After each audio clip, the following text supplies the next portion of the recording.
예, 여러분 안녕하세요.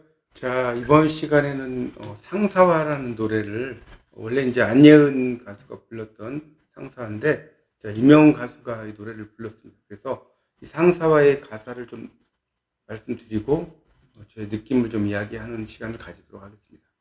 상사화. 사랑이 왜 이리 고된가요? 이게 맞는가요? 나만 이런가요? 고운 얼굴 한 번 못 보고서 이리 보낼 수 없는데 사랑이 왜 이리 아픈가요? 이게 맞는가요? 나만 이런가요?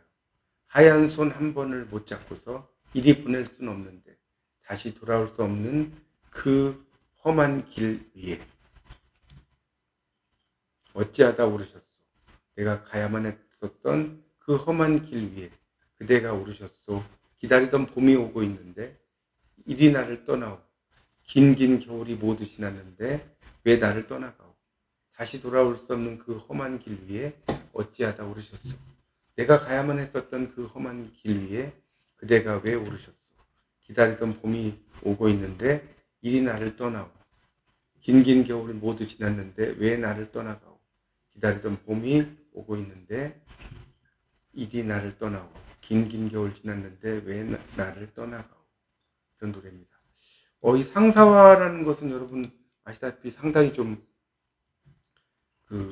어떤 뭐랄까요, 상사화의 꽃말이란 전설 이런 걸 보면 좀 슬프죠, 내용 자체가. 그러니까 상사화라는 그 자체의 꽃말이 이루어질 수 없는 사랑, 이룰 수 없는 사랑, 이런 의미를 가지고 있습니다. 이 상사화.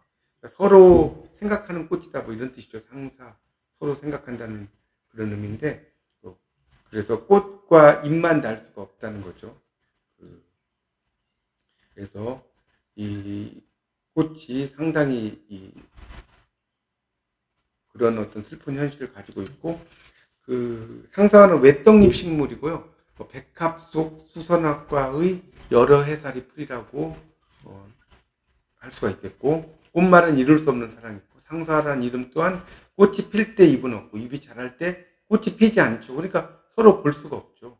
그래서 이 상사화라는 이름이 불려졌습니다.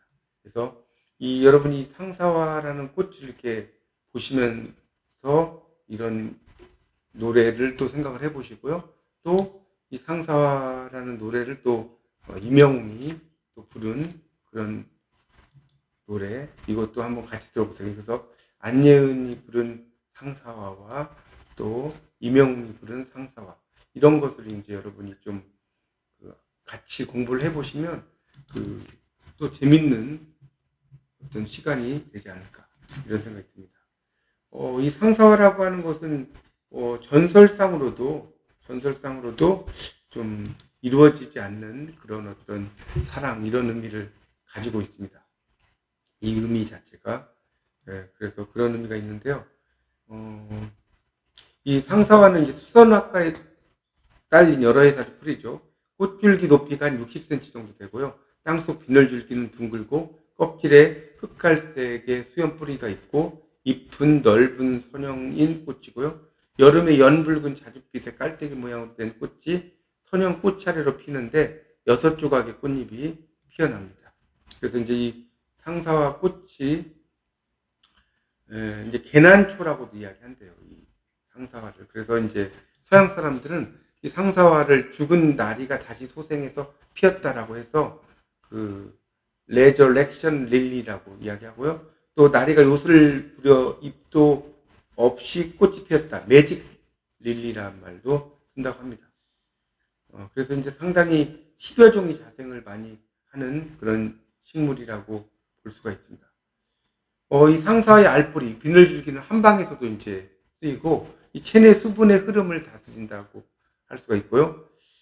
또 악성 종기, 오매 치료약과 소아마비 진통제로도 사용을 하고 있습니다. 그래서 이룰 수 없는 사랑이고요. 이 상사와의 전설을 좀 설명드리면, 옛날에 금슬 좋은 부부에게 늦둥이 딸이 있었습니다. 그런데 아버지가 병환 중에 세상을 뜨자 딸은 아버지의 극락왕성을 빌며 절에서 100일 동안 탑돌이를 시작했습니다. 이 절에 큰 스님 수발승이 탑돌이를 하는 여인을 연모하게 되었으나 중의 신분인지라 이를 표현하지 못했고요. 여인이 불공을 마치고 돌아가자 스님은 그리움에 사무쳐 시름시름 앓다가 숨을 거두었다고 합니다. 믿음의 봄에 스님의 무덤에 잎이 진 후에 꽃이 피었는데 세속의 여인을 사랑하여 말 한마디 건네지 못했던 스님을 닮았다고 해서 이 꽃의 이름을 상사화라고 지었다고 합니다. 또한 반대로 스님을 사모하던 여인이 상사병으로 세상을 떠난 뒤 피어난 꽃이라는 내용의 설화도 있고요. 이 설화가 더 잘 알려져 있다고 합니다.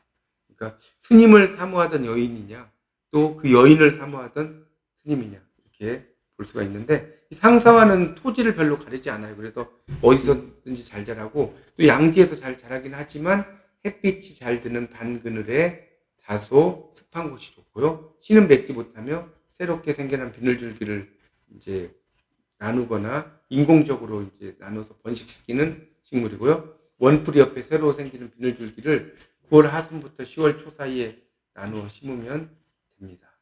자, 이상 상사화와 관련된 전설까지 제가 설명을 드렸으니까요. 여러분이 이런 전설을 좀 생각하시면서 안예은의 노래 상사화와 임명웅의 노래 상사화를 같이 들어보시면 좋겠습니다. 자, 오늘도 행복한 하루 되세요. 감사합니다.